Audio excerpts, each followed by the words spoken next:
Cool. So, hey everyone, welcome to our Wednesday webinar number 2.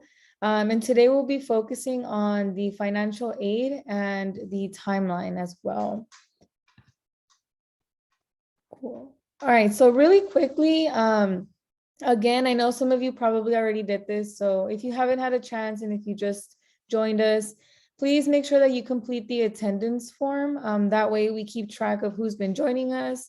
And just for future events, we are definitely, taking into account who has been joining us for all of the, trio-wide events that we've had going on in the past couple months. We're going to go over some quick expectations and just, again, some quick introductions in case you are all wondering who's in the call right now.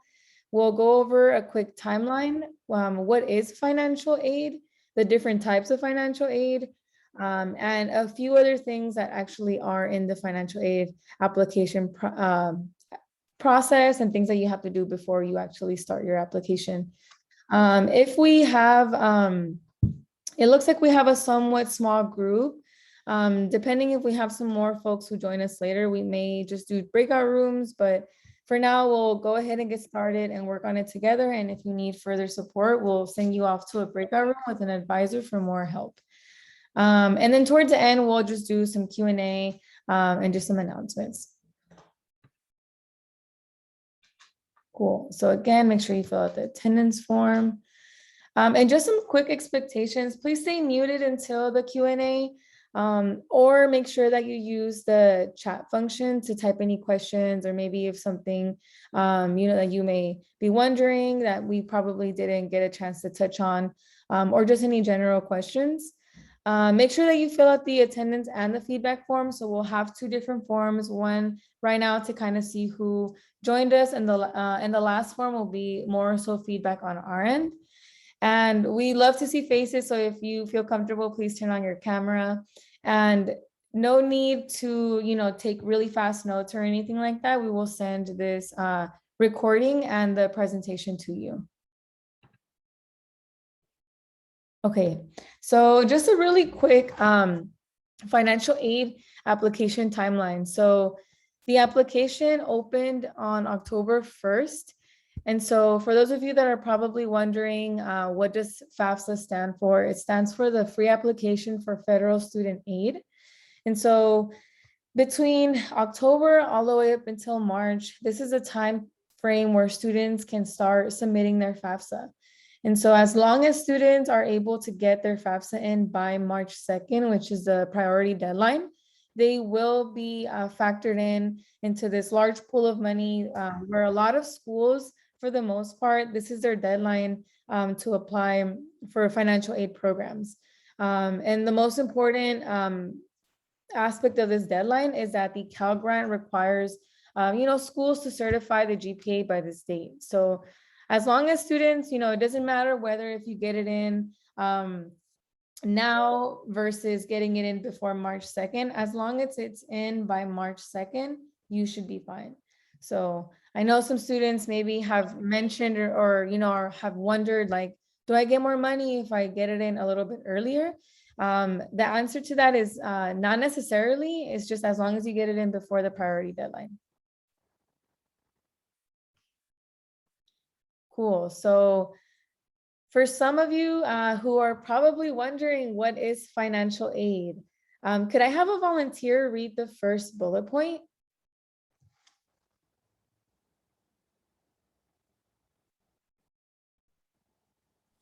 I can read it. Thank you. Financial resources available to students and families to pay for college. Thank you. All right, can I have another volunteer read the second bullet point?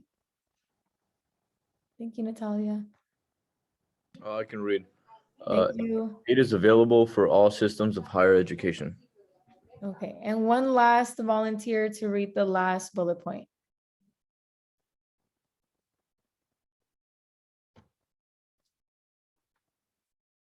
I think I'll volunteer for this one. Thank Can you, be Renal. gifted, borrowed, or earned money from different sources. Yeah. Thanks, Lionel. Cool. So, yeah, so financial aid essentially is just different resources available for students and families to pay for college. And this can look in different forms, and I'll show you all in just a second what this can look like. Some requirements for the students to be eligible for federal aid is that they must demonstrate some kind of financial need. So for the most part, students do have to be US citizens or eligible non-US citizens. And in this case, if a student is in TRIO, one of the requirements to be a part of the program is to either be a US citizen or have some kind of legal documentation. So all of our TRIO students are eligible to apply for federal aid. You must have a valid social security number, and there's a little asterisk next to that because this is different than having an I-10 or a work social. So it is specifically to having a social security number that is not an I-10 or a work related social. So for students who are male, they do need to register with the Selective Service. It is part of the requirement of the FAFSA. Doesn't necessarily mean that students will get drafted or anything like that. It's just a part of the process in terms of students being able to receive financial aid.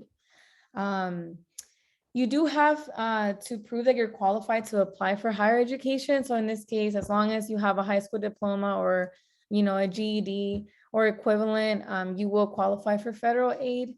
And for students, in this case, since seniors are barely applying for the FAFSA, when you are in college, you do have to maintain satisfactory academic progress. So essentially passing all of your classes to make sure that you still qualify for federal aid.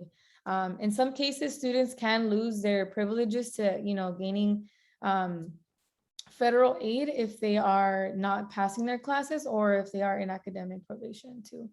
So that can impede, their access to financial aid. Cool. So just really quickly going over the different types of financial aid. Can I have a volunteer read out what are grants?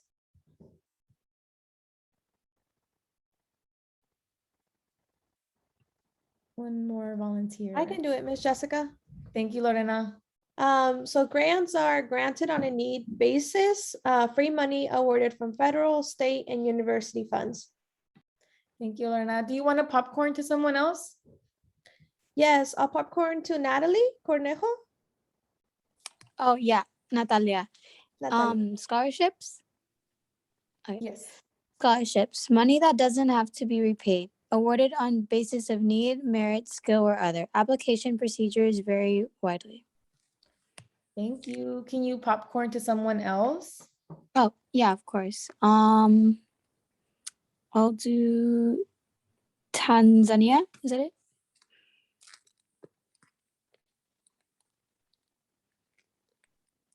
Or someone else? I'll Sia.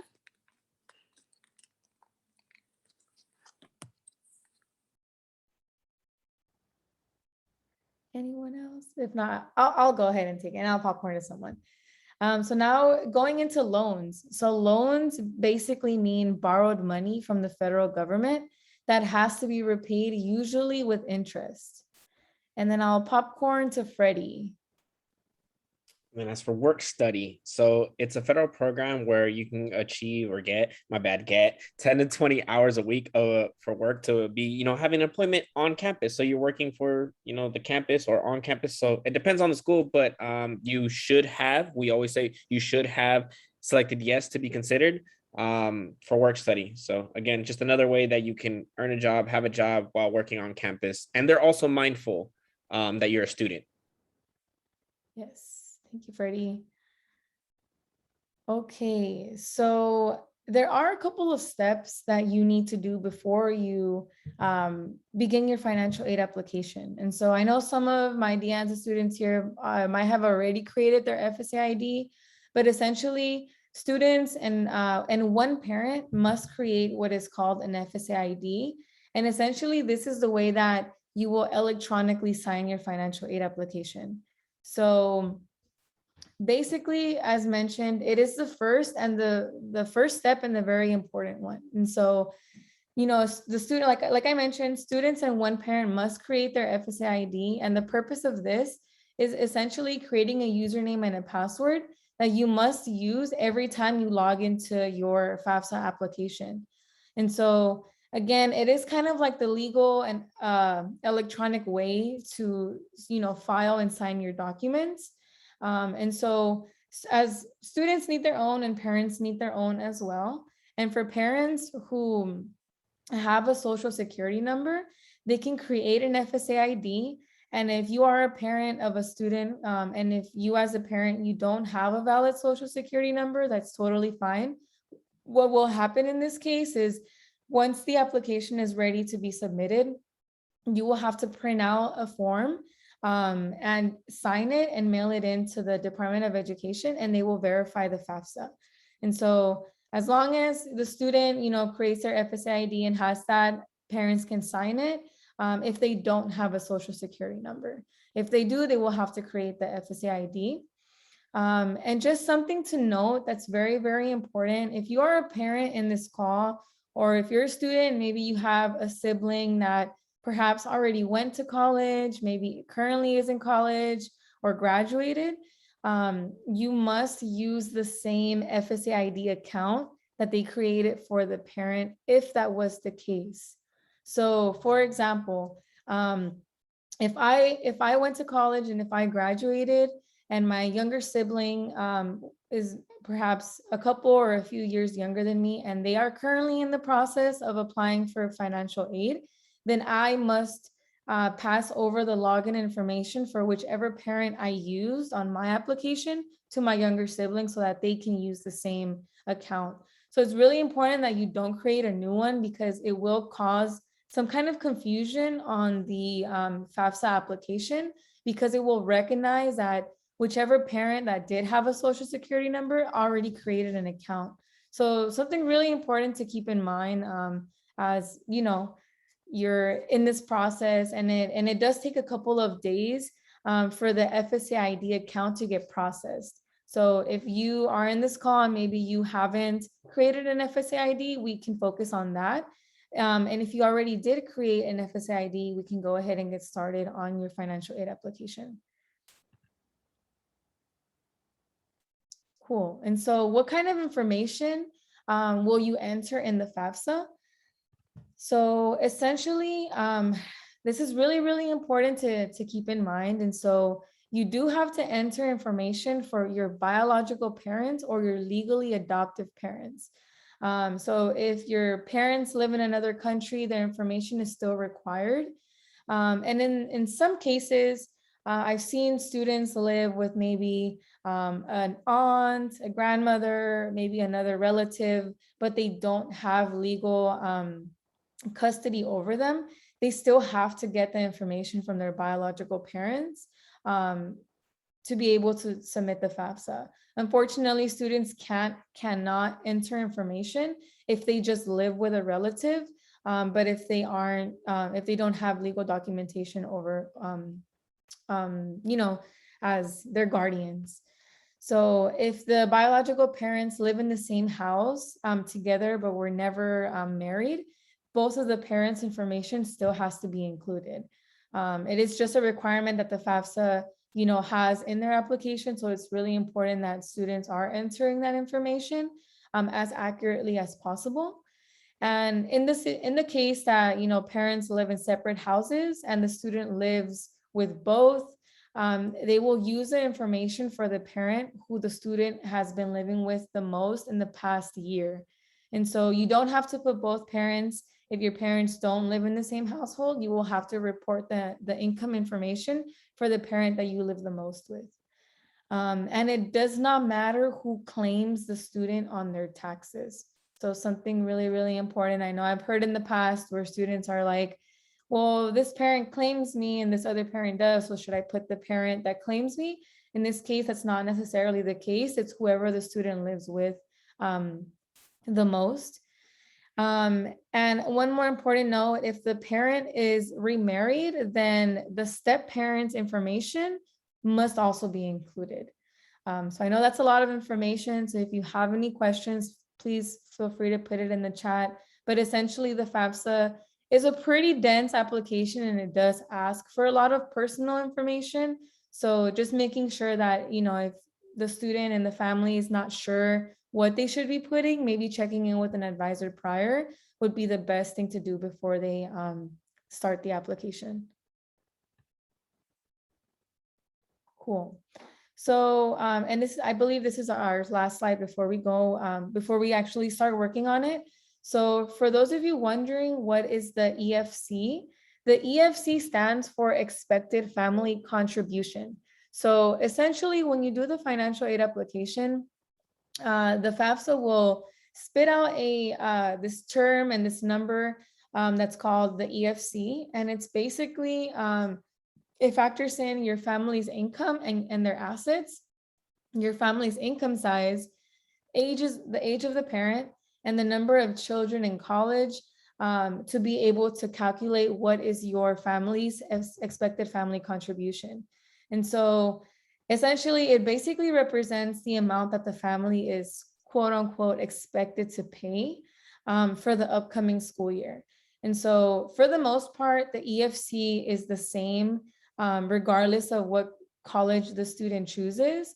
What makes the difference is the college that the student applies to and gets into will have different sources of financial aid that can help them close that EFC gap. And so it really does depend on the school and what package they get once they start, you know, hearing back from colleges. But essentially, in case you are wondering what EFC stands for, this is a general sense of how much the family is expected to pay on an annual basis.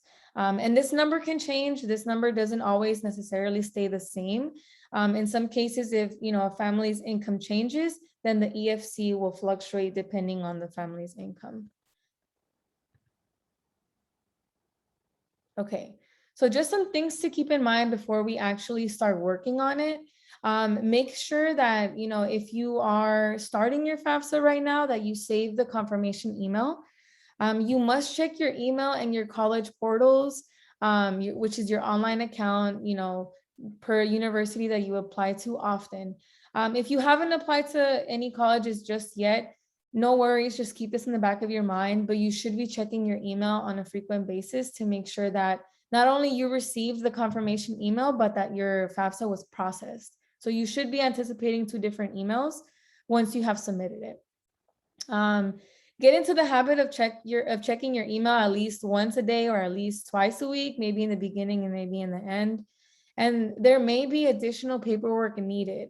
So as you're filling out the application, it is going to be a little bit, dense. And so if you feel like there are some things that maybe you don't have enough information on at the moment, that's totally fine. You can come back to the application and, save whatever progress you're at and come back and continue adding to it. And we do have a financial aid frequently asked questions sheet. And so if one of the advisors can just drop it in the chat, it is on the slide notes. Please feel free to utilize this. It was created by Freddie. And so if you have any questions related to financial aid, make sure that you check it out because it has a lot of good information on there. Okay, and so essentially that was the content for the financial aid information that we have. And so now we want to shift over to actually working on the application. So can I get a head count in the chat? How many folks are seniors? Because this is going to be a senior focused session towards the end. So I see a few students are telling me in the chat that they're seniors. Okay, cool. So if you're a senior, either a parent or a student, feel free to stick around if you are not. This is now a good time to maybe, you got a good chunk of the nitty-gritty information regarding financial aid. Please feel free to head out if you like, but now we will be shifting over to actually helping our seniors work on their financial aid application. And so if you're a senior, stick around. I'm actually going to drop the link in the chat so that you all can begin working on your FAFSA.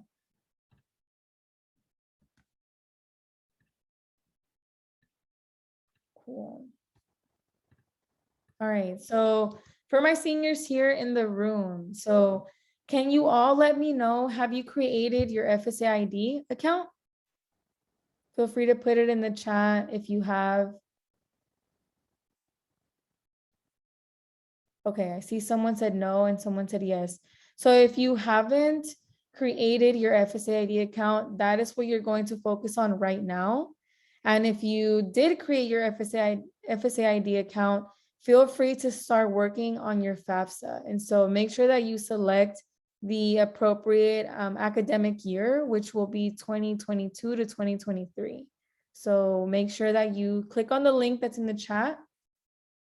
And as you are filling it out, if you have any questions, let us know and we can put you in a breakout room with an advisor. If you are barely creating your FSA ID, I actually want to show you all really quickly how you can do that. So essentially, this is how it will look.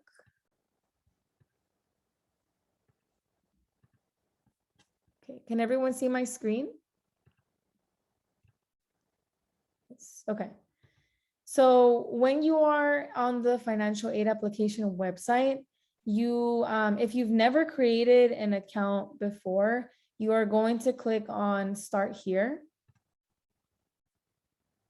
And once you click on on that button, it will ask you whether if you are a student, if you're a parent, or if you're a preparer. So in this case, if you are a student, you will go ahead and click I am a student.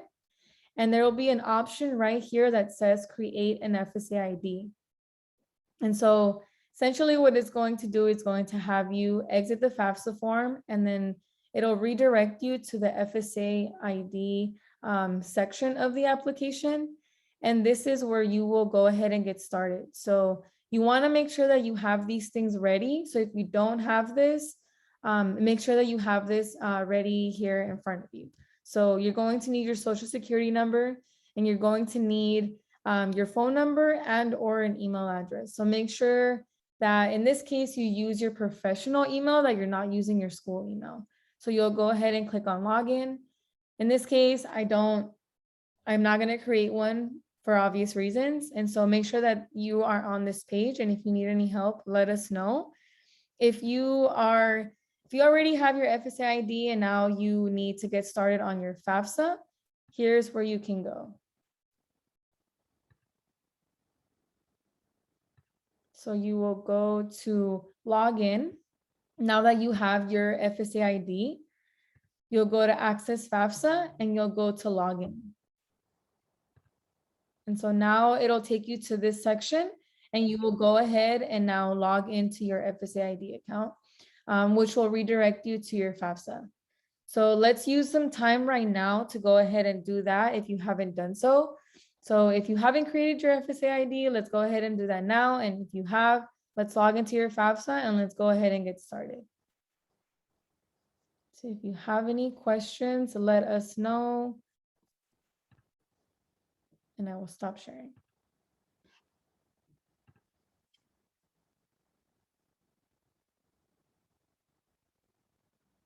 Yes, and you will be selecting the 2022 to 2023 school year. So we won't, and that'll be for the upcoming fall for next year. Yes. Of course, no worries. Thank you for joining. Before you leave, please do the feedback form. Tanzania, could you drop it in the chat one more time, please?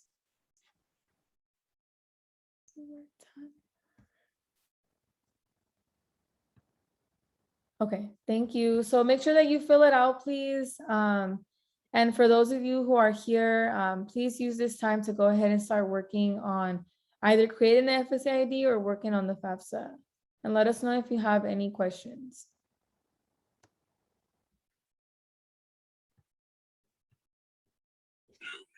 Does like the FAFSA application has to be done on a computer, or can it be done on your phone? You can do it on your phone, but I know in the past I heard it was a little bit it kind of glitches a little bit more than it does on a computer. Not sure if any other advisors, maybe you all had the same experience. I always tell students, do it on a computer. It's a lot easier to like digest and kind of see the information, but you can do it on your phone too, technically.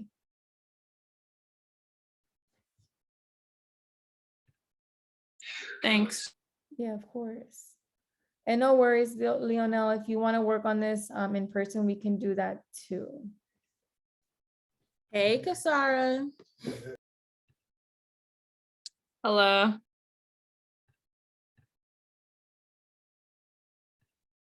Okay, Angel, how is it going? Are we creating the FSAID account?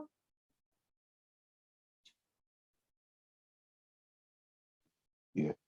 Okay, thank you. So once you create it, feel free to do the feedback form and you are free to go. Remember, it takes a couple of days for your FSAID to get processed. So you won't be able to start your financial aid application once your FSAID is good to go. And then Christopher, let me know how far you get with your application. If not, we can finish it in person too. Okay, sorry. Thanks, Leonel. See you later. Okay. Desiree, let us know how you're doing with your process, if you're either doing your FSAID or if you're doing your FAFSA. Okay. Are you doing the FAFSA or the FSAID? I got here kind of late. Okay, no worries. So right now we actually are getting started with actually doing the application. So have you started your financial aid application? I think so. Okay, so you created your FSAID account? Was there a website to that? Yes, I can put it in the chat one more time. So I can actually show you. So could you see my screen? Yeah. Okay, so did you get a chance to create this username right here where I highlighted?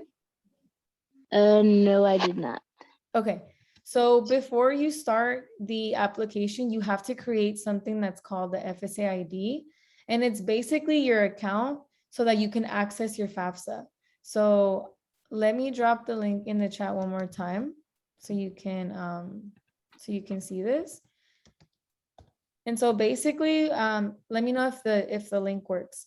So you have to create an account first. So you'll go to where it says, I am a student and want to access the FAFSA form.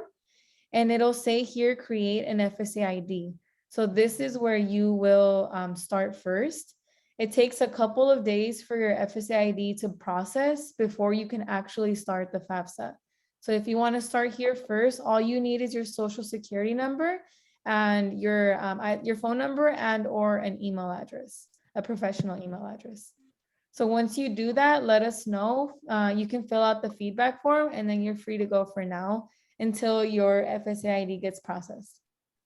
Okay, thank you. You're welcome. I'm gonna actually stop recording.